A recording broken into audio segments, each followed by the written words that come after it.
And you're back with us here on Community Spotlight. A quick reading from the website that we had mentioned before, MoravianChurchSettlements.org, about what a World Heritage Site is all about, the significance and stature as deemed by the United Nations itself, to encourage the identification, protection, and preservation of cultural and natural heritage around the world. Our guests again are Hank Barnette and Stephanie Augello, and this is significant. This means something for the area. It does indeed, Dan, but it also is a tribute to Moravian Church Settlements because it has passed the most rigorous independent examination of the sites through international, professionally qualified historians and architects, through the International Council of Monuments and Sites, a professional organization, advise World Heritage and the World Heritage Committee whether or not this nomination should be worthy of consideration. Yeah. And they must find and recommend that it be a place of outstanding, universal value, that it has the authenticity and the history, that it's a place of that remarkable presence.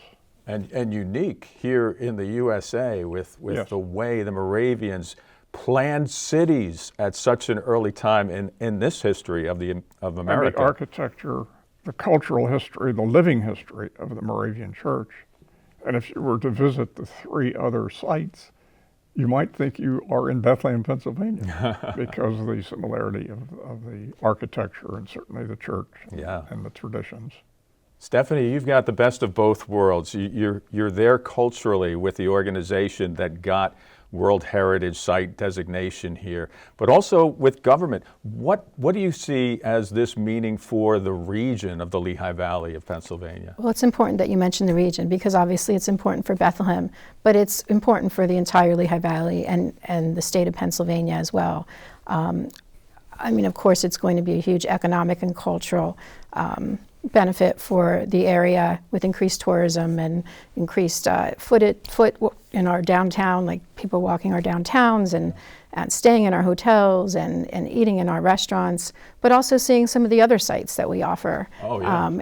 Around the community and around the Lehigh Valley. And the events as well. Exactly. Music Fest, which has become kind of world famous at this point. Yes, also, what happens here during the holidays, the winter holidays, is just phenomenal. Yes, and since the inscription, as Historic Bethlehem Museums and Sites has noted, we've seen visitors from over 15 countries, and we just expect that to grow. I think we're pretty good with handling tourism, as you mentioned, with Music Fest, but we're excited to welcome some of those international visitors as well. Absolutely. Well, word is out. Things are starting to happen. There have been World Heritage walking tours developed. We noted here the Visitor's Guide, which is just an amazing publication here. A great thing to carry around with you in downtown historic Bethlehem. You can go down to the industrial quarter, see how water was available publicly to individual buildings here in Bethlehem, the first such system of its kind in America. I mean, it goes on and on with where people live, where they work. It does, but it also covers, someone asked the question, what is the site? Well, it's 10 acres in downtown Bethlehem. And the brochure you refer to points out 9 specific locations, but included the church, God's Acre, the Second Single Brethren's House, the Mine House, the community building, the Colonial Industrial Quarter, just remarkable places. Absolutely. A credit to the organization here in the Lehigh Valley for the International Council on Monuments and Sites presentation that you gave, all the local organizations that you have pretty much let people know what's happening here. The USA Conference and Symposium in Washington, D.C.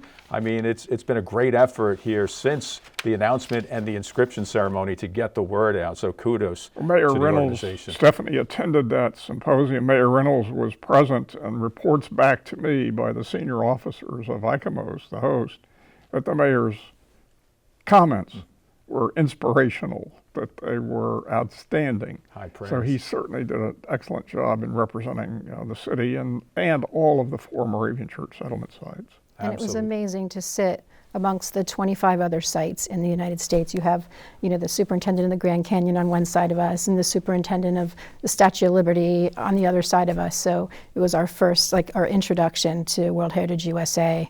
And I also like to mention that every Saturday at 2 o'clock now, you can take a tour of the site, of our World Heritage Site, and you can do that by logging on to our website and find out more information about that. Fantastic. All bases covered. I can't wait to see what's coming up next. We'll have to have you folks in pretty soon. I'm hoping around springtime if you can work it into your schedules. You have an open invitation to visit the site. And please bring Charlene too. I understand she couldn't make it this time, but always She welcome. sends her special regards, and she is so critically important. Absolutely. Great friend of the show, absolutely. As historic and of all of us. museums and sites is important, and Yeah.